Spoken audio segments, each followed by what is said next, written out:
friends, we are going to study MCQs of the chapter circle. So this I have written these two questions first. The radius of circle is 13 centimeter and length of one of its chords is 10. Radius is 13 and one chord is 10. तो मान लो ये chord ये भी है 10 है, ये radius है 13, this is 13, this is 10 और हमको फिर निकालना है distance of chord from the center is, चार ऑप्शन ये है, distance of chord from the center, ये distance हमको निकालना है। तो उन्होंने बोला लेट दिस बी परपेंडिकुलर, क्योंकि एमसीक्यू है तो मैं शॉर्ट में कर रहा हूँ, OM हमने परपेंडिकुलर निकाला। तो हमको पता है जो हम लोग परपेंडिकुलर निकालते हैं सेंटर से कॉर्ड पे, तो कॉर्ड को बाइसेक्ट करते हैं। तो इसमें मतलब अगर ये 10 है तो दोनों पार्ट इक्वल डिवाइड हो जाएंगे, तो ये 5 होगा और ये 5 होगा। तो इस ट्रायंगल में हम लोग लगाते हैं पाइथागोरस थ्योरम। तो पाइथागोरस थ्योरम लगाएंगे तो हम लोग लिखेंगे a square equal to am square plus 4 square, that is hypotenuse square is equal to one side square plus other side. पहले पुट कर देते हैं, ये है 13 स्क्वायर इज इक्वल टू ये है 5 plus OM square that 169 25 OM square, यहाँ पे आके ऊपर माइनस 144 OM स्क्वायर, तो इसका स्क्वायर है 12 का, इसका मतलब हमारा डिस्टेंस मिल गया।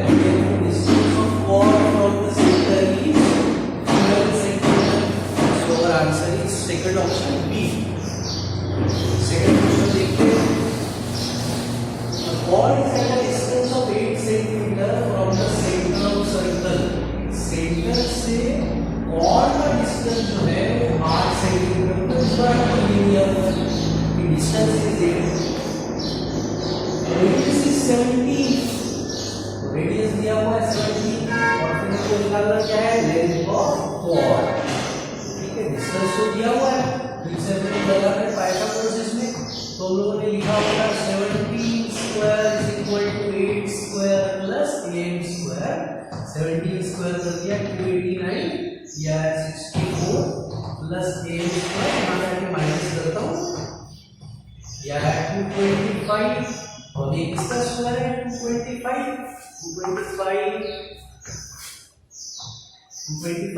Square of 15। हाँ, तो फ्रेंड्स हमारा am आ गया है 15, लेकिन हमको ये पार्ट आया है 15 सेंटीमीटर वाला, हमको पूछा है लेंथ ऑफ द कॉर्ड। तो थोड़ी देर पहले हम लोगों ने देखा था अगर हम लोग परपेंडिकुलर निकालते हैं कॉर्ड पे तो कॉर्ड जो है वो बाइसेक्ट हो जाती है।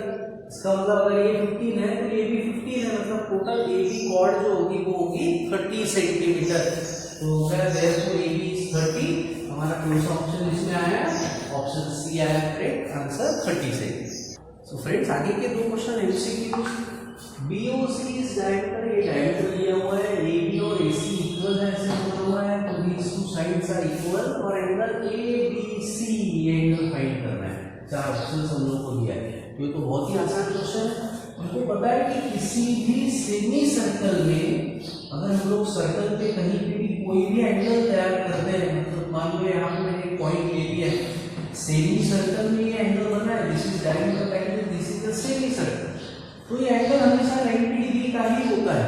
Angle which is in a semi circle is a right angle. तो यहाँ पे मैंने मान लो यहाँ एक एंगल बनाया है, तो this angle is always right. तो अब ये एंगल, इसका मतलब आपको ये पता है कि ये एंगल 90 डिग्री का है, एंगल A। अब बचा हमको निकालना मेन है एंगल B कितने का है पूछ रहे हैं। एक थ्योरम और लगाएंगे, हमको पता है कि किसी भी ट्रायंगल में अगर दो साइड्स इक्वल है तो उसके सामने के एंगल भी इक्वल होते हैं। तो इस क्वेश्चन में आपको ये ऑलरेडी इन्होंने दिया हुआ है कि ये और ये साइड इक्वल है, तो फिर ये दोनों एंगल भी तो इक्वल होंगे और ये तो 90 डिग्री का है। तो सिंपल क्वेश्चन हमारा sum of all angles of triangle will be 180, तो 90 प्लस x इज 180, ये हुआ 2x प्लस 90 180, यहाँ पे आकर हुआ माइनस और फिर x की वैल्यू लेंगे 90/2 दैट इज 45। सेकंड ऑप्शन आ गया हमारा क्वेश्चन का।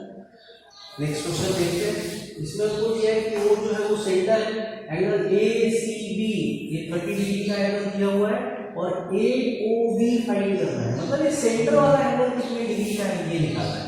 तो ये एंगल कैसे निकलेगा, अब एक थ्योरम हम लोग यूज करेंगे, जैसे मान लो ये आर्क है, यहां से लेके यहां तक, इस आर्क में ये जो एंगल बनाया हुआ है सर्कल पे, जो एंगल सर्कल पे बनता है उसको बोलते हैं इंस्क्राइब्ड एंगल। सर्कल पे जो बनता है कि उसको डेफिनेशन ऐसा है कि अगर किसी एंगल का वर्टेक्स जो है वो सर्कल पे है और हर एक आर्म उसका जो दो आर्म्स है, हर एक आर्म सर्कल को दो पॉइंट में कट रहे हैं, जैसे यहाँ पे ये आर्म सर्कल को दो पॉइंट में कट रहा है, ये आर्म भी दो पॉइंट में कट रहा है, तो हम लोग इस एंगल को इंस्क्राइब्ड एंगल बोलते हैं। ध्यान देना, ये एंगल हमारा इंस्क्राइब्ड एंगल नहीं है, this is not an inscribed angle, इसका भी वर्टेक्स सर्कल पे ही है, तो सिर्फ वर्टेक्स सर्कल पे होने से इंस्क्राइब्ड एंगल नहीं बनता है, उसके दोनों आर्म सर्कल को दो पॉइंट में कटने चाहिए। ये आर्म कट रहा है लेकिन ये आर्म नहीं कट रहा है, इसका इस आर्म का एक ही पॉइंट से सर्कल को कट रहा है, so this is not an inscribed angle. तो ये इंस्क्राइब्ड एंगल है। सर्कल जो भी एंगल तैयार करता है, इंस्क्राइब्ड एंगल बनाता है, जैसे ये एंगल ये कौन से आर्क में है, अगर हम लोग ऐसे पूछेंगे सवाल, तो यहां से भी इसके दो आर्म्स है, ये वाला पार्ट इसके आर्म्स के बीच में आने वाला पार्ट भूल जाओ, तो इसका मतलब ये जो एंगल है ये सर्कल के इस पार्ट में है इंस्क्राइब्ड। तो ये जो आर्क होता है, ये आर्क यहां पे जितना एंगल बनाएगा उससे डबल एंगल को सर्कल पे सेंटर पे बनाता है। ये आर्क ने यहां पे जितना एंगल बनाया है उसका डबल एंगल को सर्कल के सेंटर पे बनाता है। तो अगर ये एंगल 30 डिग्री का है तो एंगल बनेगा, सेंटर वाला एंगल डबल होता है, तो हो गया 60 डिग्री का। सेम कैसे है, यहाँ पे देखो, ये जो एंगल है C, ये कौन से आर्क में है इंस्क्राइब्ड, को लिया C के बीच में आने वाला आर्क का पोर्शन भूल जाओ, ये एंगल C के बीच में आर्क कौन सा है, ये, इसको भूल जाओ। तो इसका मतलब ये जो C एंगल है it is inscribed in this arc, और ये सेंट्रल एंगल है, सेंटर में बना हुआ। तो ये आर्क ने इंस्क्राइब्ड एंगल जितना बनाया होगा उसके डबल एंगल सेंटर का होगा। तो अगर ये 30 हमको दिया हुआ है तो इसका मतलब ये एंगल है हमारा 60 डिग्री, तो यहाँ पे भी हमारा ऑप्शन बी आ गया है। तो आगे के दो क्वेश्चन फ्रेंड्स सर्कल चैप्टर के। अब इस क्वेश्चन में इसको क्या दिया हुआ है, एंगल O वो जो है वो सेंटर है, और एंगल ये वाला जो A है ये 40 डिग्री का दिया हुआ है, और इनको ACB एंगल फाइंड करना है, ACB ये एंगल फाइंड करना है। अभी थोड़ी देर पहले इसके आखिरी के क्वेश्चन में हम लोगों ने देखा था कि कोई भी आर्क, मान लो यहाँ से लेके यहाँ तक, इस आर्क ने यहाँ पे एक एंगल तैयार किया है, अगर ये एंगल 40 डिग्री का है तो यही आर्क सेंटर में जो एंगल बनाता है वो उससे डबल बनता है, 80 का। तो वही फंडा हम लोग यहाँ पे यूज करेंगे। तो लेकिन हमको इस बार ये वाला एंगल निकालना है, तो ये एंगल हम लोग पहले निकाल सकते हैं आराम से। देखो मैं कौन सा ट्रायंगल कंसीडर कर रहा हूँ, मैं ट्रायंगल कंसीडर कर रहा हूँ OAB, ये वाला छोटा। तो इस ट्रायंगल में जितना OA है उतना ही OB है, दिया नहीं है लेकिन हम लोग बोल सकते हैं बिकॉज एक रेडियस है, तो radius of same circle are equal. तो अगर कोई भी दो साइड इक्वल होगी तो सामने के एंगल भी इक्वल होंगे।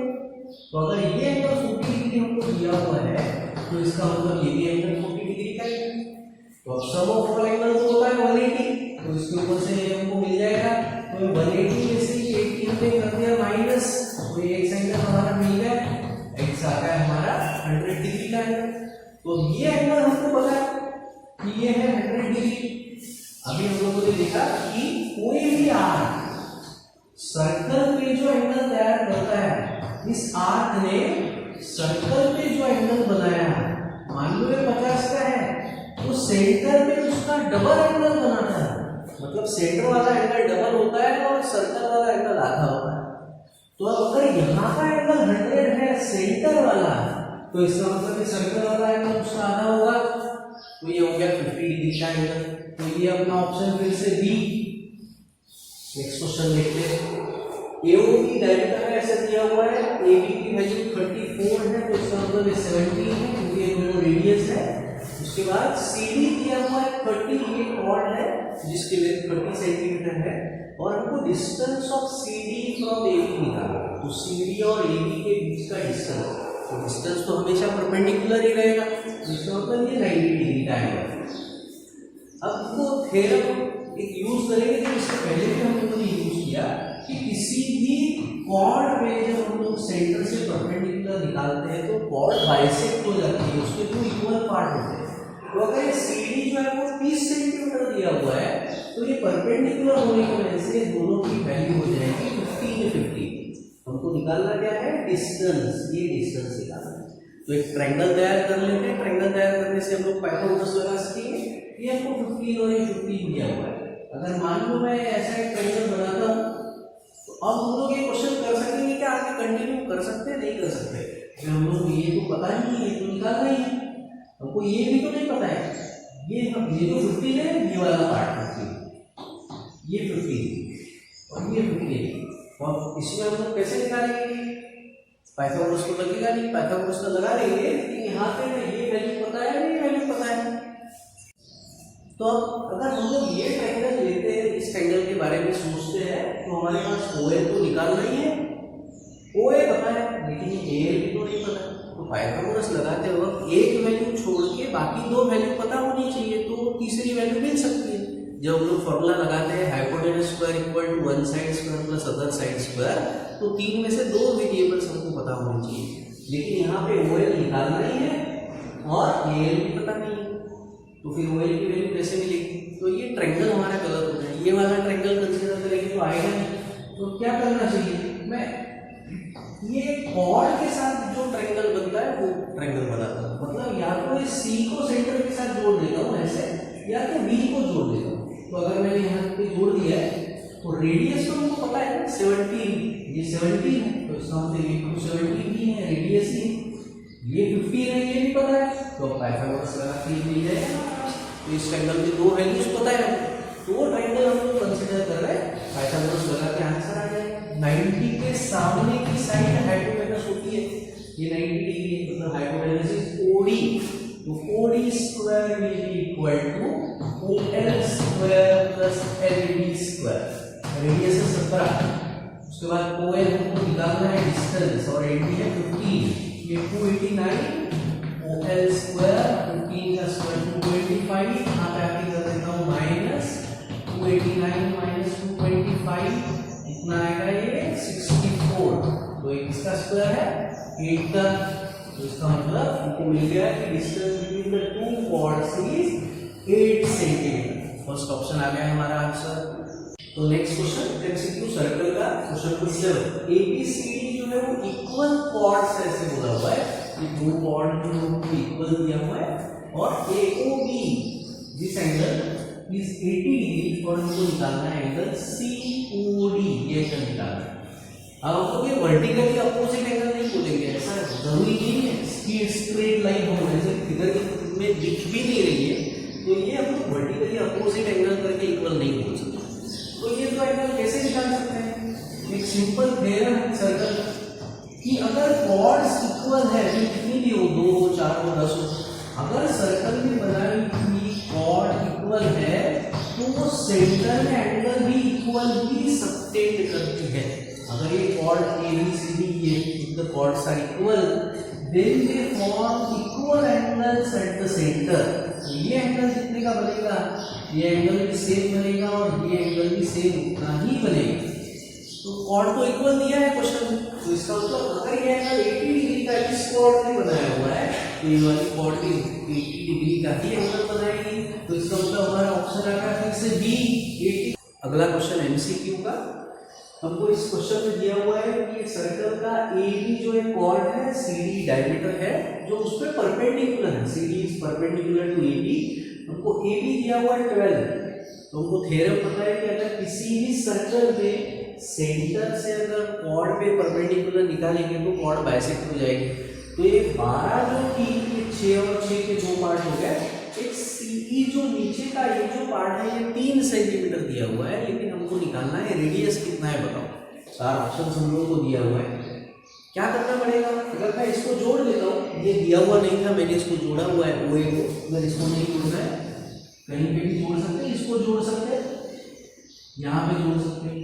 तो रेडियस अगर निकालना है, वो भी निकालना है, तो इस एंगल में पाइथागोरस लगाएंगे तो बाकी सारी वैल्यूज पता होनी चाहिए।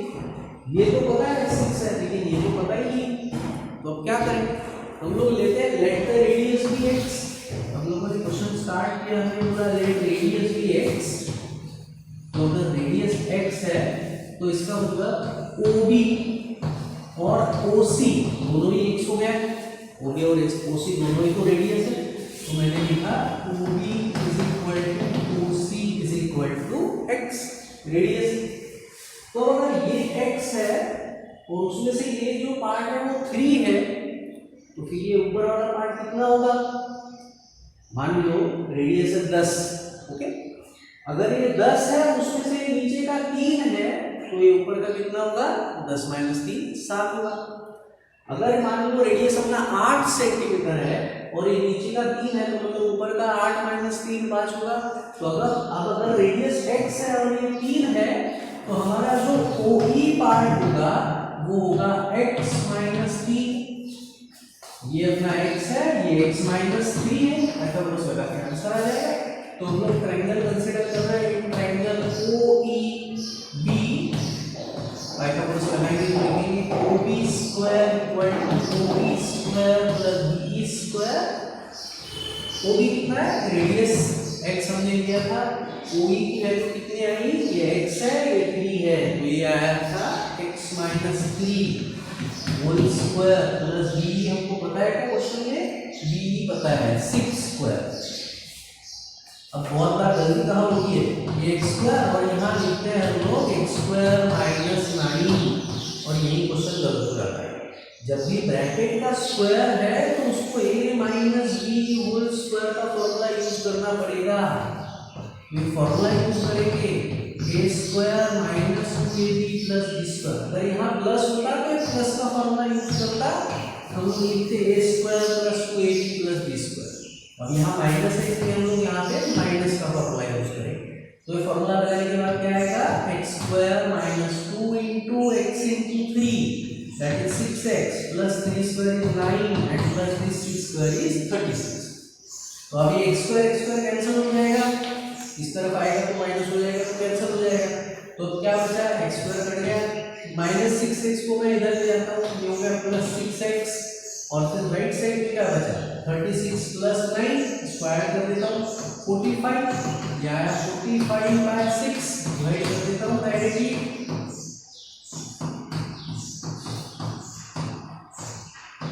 यहाँ पे अपना आंसर 7.5, तो that means the radius is 7.5। कौन सा ऑप्शन हमारा, B option, radius is 7.5 centimetre. तो नेक्स्ट क्वेश्चन, सिमिलर क्वेश्चन दिख रहा है, यहाँ पे आपको दिया हुआ है कि AB जो है वो डायमीटर है जो CD को बाइसेक्ट कर रही है। डायमीटर AB बाइसेक्ट CD को उसने बाइसेक्ट कर दिया है एट पॉइंट E। CE और DE 8 सेंटीमीटर बाइसेक्ट कर दिया, मतलब दो इक्वल पार्ट हो गए। ये दोनों वैल्यूज हमको 8 दिया है, BE दिया है 4, ये वाला पार्ट जो दिया है कितना, ये 4 दिया है। फिर इसे रेडियस निकालना है, तो बिल्कुल सिमिलर क्वेश्चन हो गया लास्ट वाला। हम लोग बोलते हैं let the radius be x, तो अगर ये x है, रेडियस x है यहाँ से यहाँ तक, तो उसमें से एक पार्ट अगर 4 है तो यहाँ से यहाँ तक ये जो पार्ट रहेगा वो रहेगा x - 4, ये वाला पार्ट रहेगा x - 4। यहाँ पे मैं ट्रायंगल निकाल लेता हूँ। अब ये एंगल तो 90 पता नहीं है, हम लोग बोल सकते हैं एंगल 90 है, उल्टा थ्योरम लगाएंगे। इसके पहले हम लोगों ने क्या यूज किया कि जब भी हम लोग कॉर्ड पे परपेंडिकुलर निकालते हैं तो कॉर्ड बाइसेक्ट होती है, तो उसका ही फिर कॉन्वर्स क्या हो जाएगा कि अगर कॉर्ड के मिड पॉइंट को तुम सेंटर से जोड़ोगे तो एंगल तो 90 डिग्री का ही बनेगा, तो कॉन्वर्स हो गया। तो अब ये मिड पॉइंट में ऐसा तो क्वेश्चन में दिया हुआ है उन्होंने, तो इसका मतलब ये एंगल 90 का ही हुआ, तो फिर पाइथागोरस लगा सकते हैं। अब हम लोग इसमें पाइथागोरस लगा देते हैं। मैं सबसे पहले लिखता हूँ let the radius be x, let radius be x, तो इसका मतलब OB x हो गया, उसमें से जो BE है ये चार्ज है हमको दिया हुआ है। OB में कौन से दो पार्ट आते हैं? OB में आता है OE plus BE। OB is equal to OE plus BE। तो हमने OB को तो x ले लिया है, रेडियस x है। x is equal to OE कितना है पता नहीं है, BE कितना है 4, तो यहाँ पे आके माइनस हुआ, तो OE की वैल्यू हमारी कितनी मिली? x minus 4। तो ऐसे करके भी निकाल सकते हैं या डायरेक्ट लिखना है डायरेक्ट भी लिख सकते हो। अगर ये x है और उसमें से ये 4 है तो ये बचा हुआ x माइनस 4 ही रहेगा। पाइथागोरस में लगा देता हूँ, तो यहाँ पे मैंने लिखा होगा OD square is equal to DE square plus OE square. OD क्या है? रेडियस है। x square is equal to DE कितना है? DE हमको दिया हुआ था कि ये दो इक्वल पार्ट है करके 8 तो DE है 8 और OE कितना है? OE है x minus 4। x square is equal to 64 plus, इसको फॉर्मूला लगाना है फिर से, a minus B whole square, a square minus 2ab plus b square. तो ये हुआ x square minus 2 into x into 4 that is 8x plus 4 square is 60। अभी x स्क्वायर और x वाली टर्म इधर लेके आता हूँ। x square minus x square, ये माइनस 8x का हुआ plus 8x is equal to 64 plus 60, इसको ऐड कर दिया यार 80, x स्क्वायर कट गया तो 8x इज इक्वल टू 80, इसका मतलब हुआ x is equal to 80 by 8, that means x is 10, that is radius is 10। तो जो चार ऑप्शंस दिए थे, मैं इस बार ऑप्शंस लिखना भूल गया, तो जो ऑप्शन दिए हुए हैं मैं ऑप्शन बता देता हूँ। ऑप्शन था, पहला ऑप्शन था 10 centimetre, option is, first option is 10 centimeter, then the second option is 12 centimeter, third option is 6 centimeter and last option is 8 centimeter। तो ये जो चार ऑप्शन थे उसमें से हमारा पहला ऑप्शन आ गया बराबर, radius is 10 centimeter। So friends, we will be taking more examples of the same chapter circle and we will take MCQs of other chapters also. If you like the video, please subscribe to my channel and press the bell icon and share with your friends also. Thank you.